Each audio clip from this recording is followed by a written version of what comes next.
Hey guys, what's going on? I'm Agent here bringing you the first official Football Manager save on this channel. Now, if you've not watched my experimental simulation into the future videos, I did mention in the 25 years part 2, I was going to be bringing the Football Manager save to the channel, and this is that said save. Now, I did mention in that also that I'm not going to have the hugest amount of time to plug into this save, so it's going to be 2 or 3 episodes a week, typically, and that's why I've chosen a team that's only in League 1, I say only, but I've chosen a team that's in League 1 in the football, English football structure, because I want to make sure I've got enough time to get them to win the Champions League. That's the ultimate goal. But I wanted it to be far enough that it still feels like a challenge and a journey, but not too far enough that I basically just don't want to risk missing out on that. Missing out on that sort of getting to the very, very top. I want to kind of give myself a realistic amount of time for this, because yeah. So this is that. This is Bradford. Welcome, Bradford. In terms of Bradford City's history, now this is a team that I have fond memories of, and I don't know the reason. I don't even know exactly the reason why they stand out in my mind as being far more of a No, I don't want to like. I'm trying not to insult Bradford at the same time as saying this, but I remember them being a much more long-standing Premier League team than they were. They were only in the Premier League for 2 seasons, but in my mind, they were there for a lot longer. In my memory, I don't know if it's just as a younger child, they just stand out because of how unique visually they are as a kit. Because no one has the. I mean, sure there is someone somewhere, but no one I can think of off the bat has the same colour scheme as Bradford City's kits. So I don't know if that's why they stand out. I remember the Leeds Bradford derby being a huge thing in the Premier League, even though in the end there was only 4 of them. Because Bradford were only there for 2 seasons. They finished 17th and 20th respectively in those seasons. Although that season where they finished 17th, they won 3 of the last 4 games, beating Liverpool in the last game to survive on the final day of the season. A dramatic final day for them. But then the following season, they lost. They just came 20th, and got relegated in 2001, followed by 6 years of not necessarily poor form, but financial struggles is what really put the nails in the Bradford City coffin, as they were relegated twice more in the following 6 years and ending up in League 2 by the time 2007 rolled out. Bear in mind they were a Premier League team in 2001. 2007 they were a League 2 team, which actually saddened me at the time, because like I say, Bradford City, I have fond memories of Bradford City. They were one of the teams I did like at the time. And Bradford were in the sort of Premier League around the time where I was sort of when I forced myself to just pick a team, so I didn't have to keep giving a non-committal answer when people ask me who do I support as a kid. So it was around that period when I was sort of 7, 8, 9 when I picked Newcastle as my team, as I've mentioned before. Just a friend that I just didn't want to glory support, and so they were sort of in that band of teams just below the title challengers, basically. And my friends supported Newcastle, so I ended up supporting Newcastle. I also really like Shearer as a player, so it was sort of a combination of those things, and ended up me choosing Newcastle. But I think Bradford stuck around in my mind just because of how unique they were as a kit more than anything. Obviously, I remember players like Dean Saunders, Steve Windass. Andy O'Brien, who ended up at Newcastle, is another one that I recognised when doing the research. But rather amusing, actually, during that relegation, the one amusing thing of that sort of sad time of relegation through to League 2 is they actually got relegated from what was then Division 1 when the year it became the Championship the following year. So they got relegated from Division 1 into League 1, which is confusing as heck. But because what was then Division 2 became League 1, because Division 1 became the Championship. And that's how that happened. So they ended up going from Division 1 to League 1, even though there was a downwards trajectory, unfortunately. However, they did finally get re-promoted to League 1 again in 2013. And that's the year that people Bradford will have fond memories of, because that was the year they got to the League Cup final, beating 3 Premier League teams on the way, which really dates... Like, 2013 doesn't seem that long ago, but the Premier League teams they beat along the way were Wigan, Arsenal, and Aston Villa. Yeah. Yeah. A lot's changed in 6 years, but they've been in League 1 for the last 6 years, and 5 seasons, 6 seasons, something like that. And they've been a top-half team that entire time, getting in the playoffs a couple of times, finishing 5th a couple of times there, and then last season finishing in 11th. So but I looked at the league tables. So when I was choosing a team, I obviously actually looked at the league tables for this season. So I knew I wanted to do a team that was once high up in the structure in the Premier League and wasn't doing so well right now. And I noticed this season I've not really been paying attention to League One because I don't have a team in League One that I have to really pay attention to. Norwich are in the Championship, Lincoln in League Two.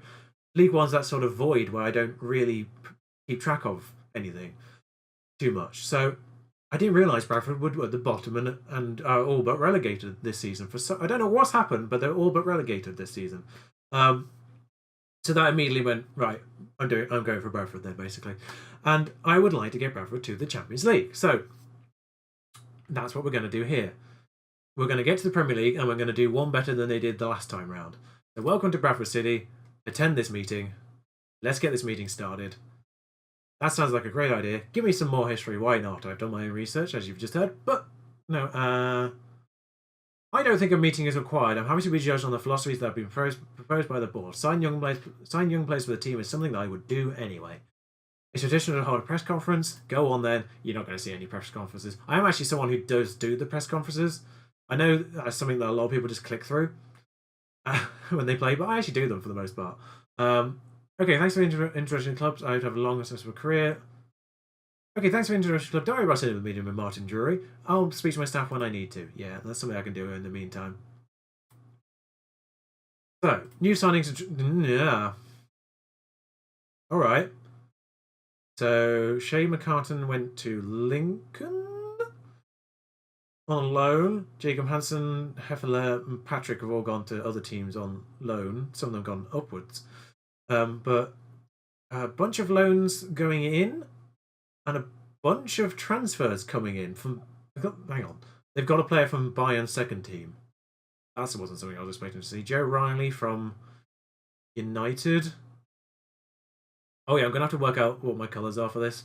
I think League One, I'm probably going to bump them down a little bit. They're currently, because I'm currently doing a save where I'm operating at the top level, sort of Champions League level, with my sort of Cyprus experiment. So they're sort of set at 10 and 15, basically. 5, 10, 15. Well, 6, 11, 16 is what they're technically set at. As you can see there, because 15 has not gone over. So I'll probably bump them down a couple of notches to maybe sort of 8, 11, and 14, something like that. Just so we can see, just so we can really see where the absolute standout things are right now. Because I'll have a look at see who the sort of the top rated players are, and then I'll sort of adjust accordingly with that rating. That's a lot of transfers. I do wonder if that's something to do with Bradford's poor season. If they've just got a whole bunch of new players in who have just not gelled and not worked together all that well. I wonder if that's a lot of transfers. That's going to be a challenge in its own right, trying to get them to all work together. Tactics induction is something I don't really bother with. Tactic training induction, not going to bother with that anymore either. You've seen that many times before, presumably. People watching this are going to be players of Football Manager for the most part. This is going to be something. I do leave that to the assistant manager for the most part. Leave the tunnel interviews to the assistant manager as well. It's like that. Initial preseason schedule. Tactical. Yeah, okay. Team whatever gives me the best team cohesion here would be probably the best. Yeah, it looks like tactical is going to be the most one for that. Yeah, whatever gives me the best team cohesion, because I think that's the problem they've possibly had this season. I don't know. I've not paid attention to it, unfortunately. They've come back injured. Lovely. Transfer window in progress. So this is obviously the transfer window. I have loaded the initial database as well. I haven't loaded the updated database, so it is the initial database. Liverpool have spent a lot of money. And Bradford City, 8 background. So we can see here that, yeah, they finished mid-table last season. It was 11th, I believe. The Bantam retains a fifth rivalry with Leeds and Huddersfield. Depending how it simulates the first season of the Premier League, we may end up facing both of these soon. Hopefully we can get promoted. Basically, the aim is to get promoted to the Championship within sort of like 2-3 seasons, and then get promoted from the Championship to the Premier League in about 2-3 seasons, and then be challenging for the title in about 2-3 seasons. So I'm kind of looking for like 9-10 seasons of this, and about 2 to 3 episodes a week is probably just enough for that if I sort of, especially if we sort of do that reduced focus each year as we get stuck in divisions. So it's going to be that kind of thing. I'm typically going to try and do about 6 to 8 episodes per season. I'm sort of kind of looking at sort of 90, 80, 90 total episodes, maybe 100 if we had a push, and that's doable with about three episodes a week, I think, and maybe a couple of double uploads within that. So that's sort of just about doable. It's like kind of 75 to 100 episodes we're looking for in total here over the course of this. We're going to do about typically one or two games per episode, focusing on as well. It's not going to be the most in-depth save. I will obviously just clarify that just because of time restraints. It's not going to be the most thing. I do have a full-time job for the rest of the time. So this will be recorded at the weekends for the episodes. The week's episode will be recorded at the weekends, basically, and when I can. So that is that. Okay, a bit more up here. We can see the best spell success was during the 1910s. Yep, that's 100 years ago. I don't know why I had to look at the year for that. It's just because when you get it's like one of those things where you just get bombarded with so many years on the page, you kind of forget what you're actually in. Does anyone else feel that? But yeah, the Carabao Cup. I don't know if it was called the Carabao Cup. I think it was just called the League Cup again during that period. But 2013, they were runners up. So what do we have here? There is not a great deal of quality depth outside the first team. Great. With 90k left in the transfer budget. Oh, this is going to be fun. 90k in the transfer budget, there isn't much room for manoeuvre on that front. Lack quality depth in goal. Better depth would be useful. Centre back with just 1.6k per week left in the wage budget. There isn't room to much manoeuvre on that front. This is going to be a tough first transfer window. Oh dear. I'm starting to see why Bradford are bottom.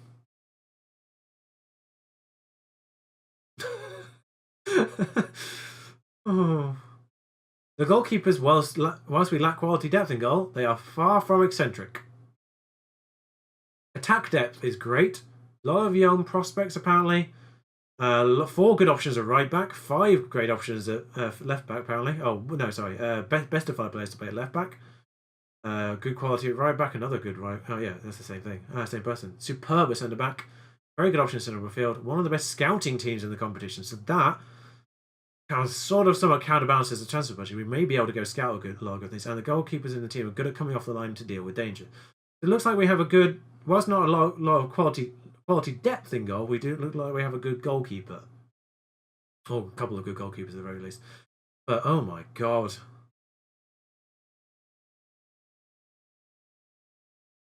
Isn't the best squad for positioning, decision making, crossing, long throws? Isn't the best squad for stamina, jumping, balance? What are you good at? Actually, there's literally no. In terms of like individual attributes, there's literally none of them on the left hand side, apart from sort of uneccentric goalkeepers and coming off the line goalkeepers. That's literally the only sort of individual quality we've got on the positive side. Yeah, we'll focus on that. And welcome from Chief Scout. So we have 69,500 in the scouting budget. I may bump a bit over to be honest. The youth project is youth package is Championship League 1, League 2. Senior package is the same. We'll work on that at some point. So let's have a quick at the team. Let's have a look at the value. So we've got a couple of players actually worth value. One of them is actually our own. A lot of homegrown players as well, which is quite nice.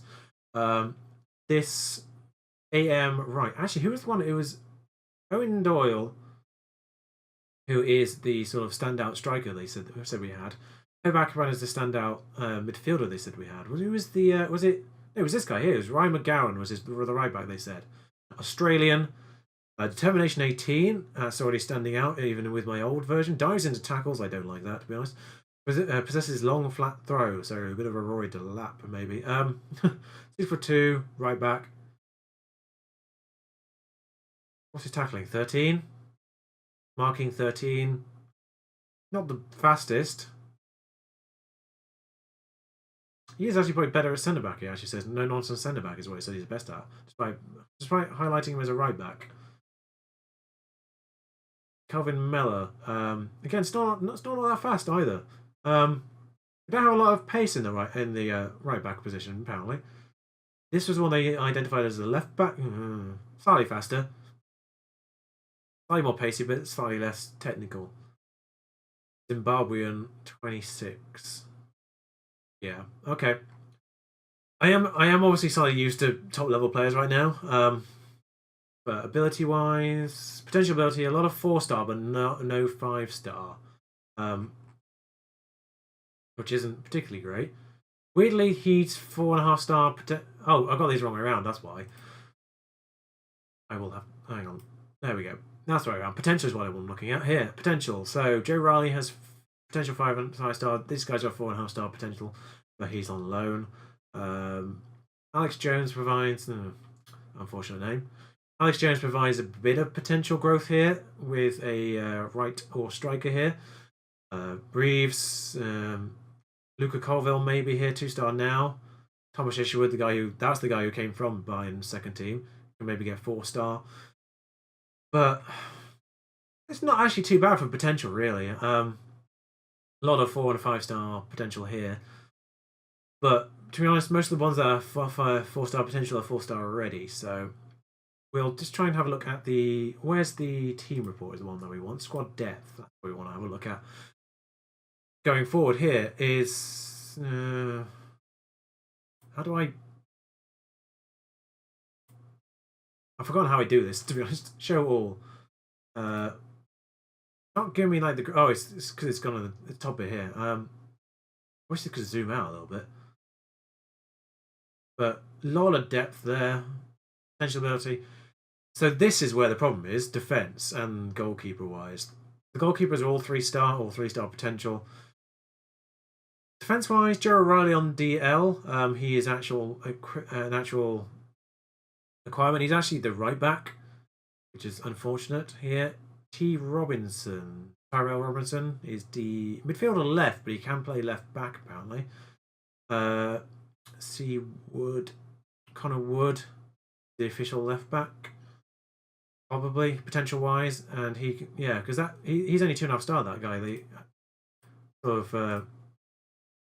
he was actually at the top, but we might focus on maybe getting this 2-star guy in at left back and seeing how he develops. But defense is where we're going to obviously focus on here because it looks like we've got plenty of attacking prospects right now. Scannell is both sides, unfortunately. The best, but Jack Payne I think is probably this left front. Yeah, he's actually more central, but he's going to play left probably here. That T. Robinson was also on the left. He had decent potential as well. Actually, he's got 17 acceleration. He can definitely play. I'm going to be playing 4-2-1-3, probably gegenpress. That's my favourite for this year. That and vertical tiki-taka seems to be the best for me in this sort of formation. You probably won't see a lot of formation changes. I might change it to be, obviously, I'll tweak it so there's probably slightly less instructions for League One because it's League One. And I might obviously make it a little bit less complicated in terms of position-wise. But that's probably where we're going to leave this off. It looks like we've got a little bit to play with. But not a great deal. Defense-wise is probably where you can actually. I'm now looking at this. I'm seeing pretty much all these players at the top are actually strikers or midfield. This Joe O'Reilly is the only one here, and Ryan McGowan here. Sort of just a couple of D's just coming through here, defenders. But it is mostly up front. You can see here. You can see all 3 goalkeepers are towards the bottom. So goalkeeper and defenders are what we're going to be focused on. Will join me for the first game of the season next episode, and I'll run you through those transfers as well. So until next time, I've been amazing. You've been amazing too. Ta-ra.